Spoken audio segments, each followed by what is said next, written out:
Hello everyone. आज हम start करने वाले सेक्शन नंबर 132 ऑनवर्ड्स। ये पार्ट 11 का पार्ट है।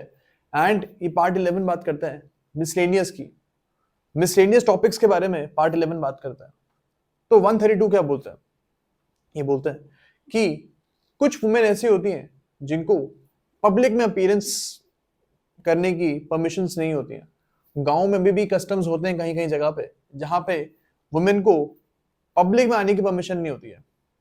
तो ऐसी जो वुमेन होती हैं, सेक्शन 132 बोलता है कि उनको कोर्ट में अपीयरेंस करने से भी एग्जम्पशन है, उनको कोर्ट में आने की जरूरत नहीं है।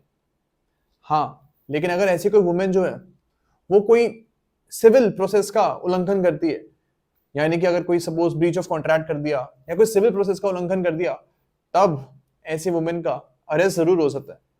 Nobody is above the law. कोई भी पर्सन लॉ के ऊपर नहीं होता है।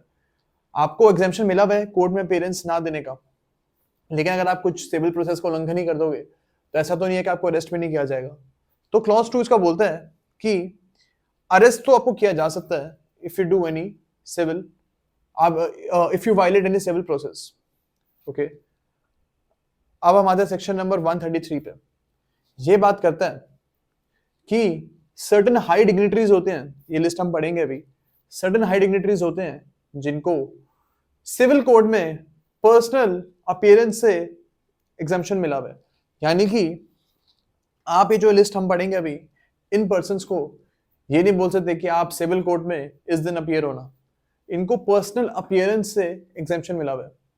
133 हमको ये चीज याद रखनी है कि अरेस्ट के बारे में बात नहीं करता है, सिर्फ पर्सनल अपीयरेंस की बात करता है कि president, vice president, speaker of the house of people यानी कि Lok Sabha, ministers of the union, जजेस of the supreme court, governors of state and administrators of UTs, speakers of the state legislative assemblies, chairman of the state legislative councils.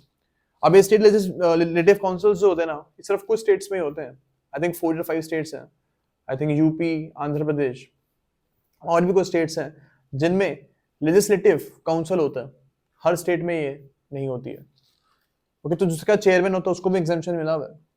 Ministers of states, state के जो ministers of state यानी कि इसका यह मतलब है कि आप देखते होंगे सेंट्रल गवर्नमेंट के कुछ मिनिस्टर्स के पास पूरा चार्ज होता है एंड कुछ मिनिस्टर्स होते हैं जो MOS होते हैं, मिनिस्टर्स ऑफ स्टेट।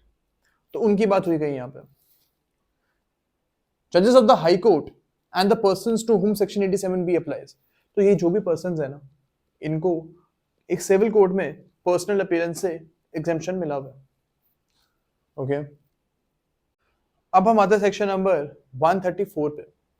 134 बात करता है कि अगर आपको किसी ऑर्डर का एग्जीक्यूशन कराना है एंड कोई पर्सन उस एग्जीक्यूशन में कोऑपरेट नहीं कर रहा है, तो क्या आप उसको अरेस्ट कर सकते हो?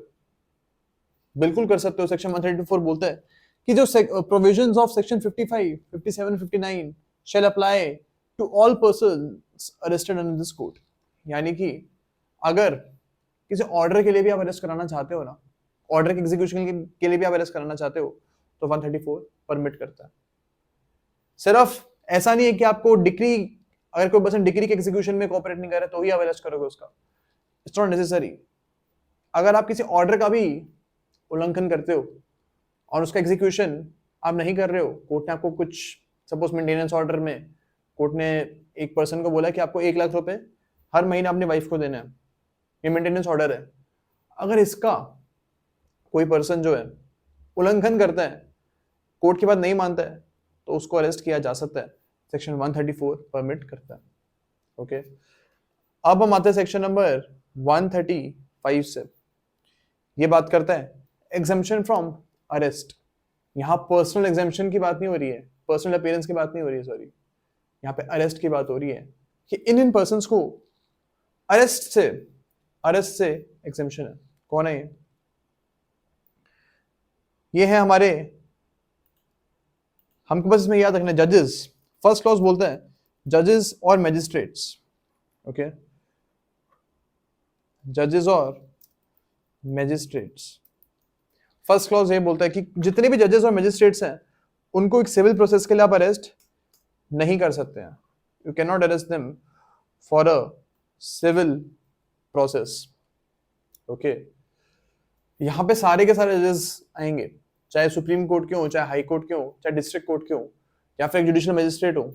हर एक जज जो है उनको एग्जेम्पशन है अरेस्ट से. और ये कब कब है, ये कब कब है, ये जो एग्जेम्पशन मिला हुआ है उनको, ये तब तक के लिए है, यानी कि जब वो कोर्ट में जा रहे हैं, या फिर वो कोर्ट में बैठे हुए हैं, या फिर कोर्ट की प्रोसीडिंग्स को खत्म करने के बाद घर वापस जा रहे हैं, सिर्फ इसी दौरान के लिए एग्जेम्पशन है. बाकी हर टाइम के लिए एग्जेम्पशन 135 में नहीं है. सिर्फ इस स्पेसिफिक टाइम के लिए, जब वो कोर्ट में जा रहे हैं, जब वो कोर्ट में बैठे हुए हैं, और या फिर जब वो कोर्ट से वापस आ रहे हैं, इसी टाइम तक उनको एग्जेम्पशन मिला हुआ है. ओके, क्लॉज 2 इसका बोलता है कि अगर जो कोर्ट स्टाफ है, मुख्तार वगैरह होते हैं, कोर्ट स्टाफ जो होते हैं ना, उनको भी ये एग्जेम्पशन मिला हुआ है. या फिर कोई वकील हैं, या फिर कोई विटनेस हैं जो कोर्ट में उनको सिविल प्रोसेस के लिए बुलाया गया है, उनको भी एग्जेम्पशन है कि अरेस्ट नहीं किया जाएगा जब आप कोर्ट में जा रहे हो, या कोर्ट में जब आप हो, या फिर कोर्ट से जब वापस आ रहे हो. इस दौरान आपको अरेस्ट नहीं किया जाएगा एक सिविल प्रोसेस के लिए. तो इसमें बस हमको यही चीज याद रखनी है प्रीलिम्स के हिसाब से. अब हम आते हैं सेक्शन नंबर 135 पे. 135A बात करता है कि जो मेंबर्स ऑफ पार्लियामेंट होते हैं, या फिर एमएलएज होते हैं, ओके, या फिर जो आप देखते होगे ना एमपीज एमएलएज, आप पार्लियामेंट देखते होगे तो वहां पे ना काफी सारी कमिटीज बनी होती हैं. एक्सपेंडिचर कमेटी होती है, I think public accounts committee होती है, काफी सारी कमिटीज होती हैं. अगर कोई मेंबर उसका, अगर कोई पर्सन उसका मेंबर है, उन कमिटीज का मेंबर है, वो भी, उन सबको आप जो है अरेस्ट नहीं करोगे. They will not be arrested. कौन कौन? एमएलएज, एमएलसीज भी इसमें इंक्लूडेड है, यानी कि जो लेजिस्लेटिव काउंसिल के मेंबर्स होते हैं. मैंने आपको बताया था ना 5-6 स्टेट है जहाँ पे लेजिस्लेटिव काउंसिल्स हैं, तो एमएलसीज बोलते हैं उनके मेंबर्स को. एमएलए, एमएलसीज, एमपीज, या फिर कोई कमिटी बनी भी है असेंबली में या फिर पार्लियामेंट में, अगर कुछ कमेटी का मेंबर है, तो उनको भी अरेस्ट आप नहीं करोगे किसी सिविल प्रोसेस के लिए. कब कब नहीं करोगे? You will not arrest them when the session is going on, यानी कि जब पार्लियामेंट या असेंबली का सेशन चल रहा है, उस दौरान आप उनको अरेस्ट नहीं करोगे. और असेंबली से स्टार्ट होने के 40 डेज पहले एंड असेंबली के स्टार्ट होने के 40 डेज, असेंबली के खत्म होने के 40 डेज बाद तक आप उनको अरेस्ट नहीं करोगे. तो I will just right it down.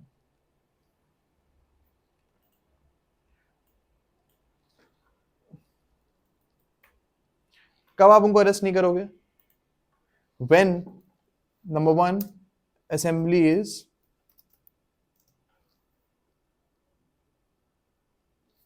going on. Second,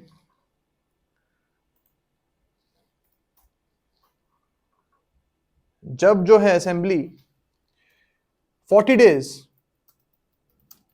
before the commencement